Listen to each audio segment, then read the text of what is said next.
अस्सलाम वालेकुम नाज़रीन, उम्मीद करती हूँ कि आप सभी लोग खैर आफियत से होंगे।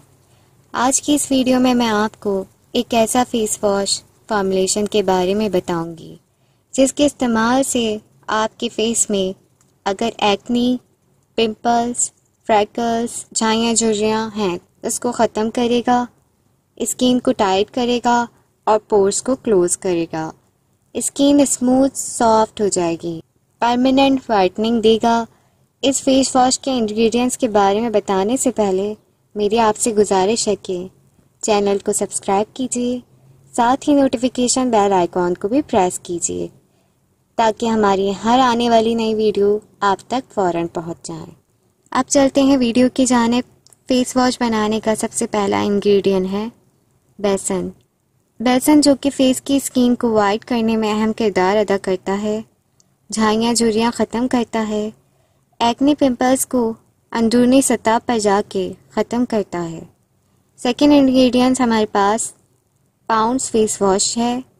ये एक कॉस्मेटिक फेस वॉश है। इसके बारे में डिटेल्स जानने के लिए वीडियो की डिस्क्रिप्शन में लिंक मौजूद है, लिंक पर क्लिक करके इसके बारे में जानिए। ये फेस वॉश एक्नी पिंपल को नहीं ख़त्म करता, इसलिए आप इसकी फॉर्मुलेशन बनाकर इस्तेमाल करेंगे तब ही एक्नी पिंपल्स, दाग धब्बों से छुटकारा हासिल कर सकेंगे। थर्ड एंड लास्ट इंग्रेडिएंट हमारे पास है रोज़ वाटर। इसको बनाने का तरीका ये है कि जब भी आप फेस वॉश करें तो आप सबसे पहले थोड़ा सा बेसन लें, इसमें थोड़ा सा फेस वॉश डालिए और इसमें 4 ड्रॉप्स रोज़ वाटर के ऐड कर लीजिएगा। इसको अच्छे से मिक्स करिएगा।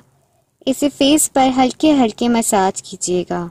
2 मिनट तक फेस पर लगा रहने दीजिएगा। इसके बाद फेस को वॉश कर लीजिएगा। मैं आपको हाथों में लगा के दिखा देती हूँ। अब मैं हैंड को वॉश करके आती हूँ और इसका रिजल्ट आपको दिखाती हूँ। ये देखिए, मैंने हाथ को वॉश कर लिया है। अब मैं इसको हल्के हल्के ड्राई करूँगी। ये देखिए ड्राई हो गया है। मेरी स्किन वाइट हो गई है और सॉफ्ट भी हो गई है। ये थी मेरी आज की वीडियो। उम्मीद करती हूँ कि आपको पसंद आई होगी। नेक्स्ट वीडियो तक के लिए मुझे इजाज़त दीजिए। नेक्स्ट वीडियो में मैं आपको वाइटनिंग क्रीम के बारे में बताऊंगी। अल्लाह हाफिज़।